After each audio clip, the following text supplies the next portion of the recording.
You already use Snowflake or Databricks, so just turn on their built-in semantic layer, right? Here's the catch.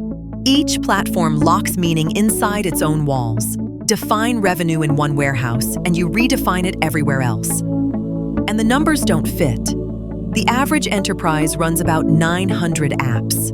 A Genie space caps out at 30 tables. Real meaning lives outside the warehouse, in wikis, tickets, CRM notes, and spreadsheets.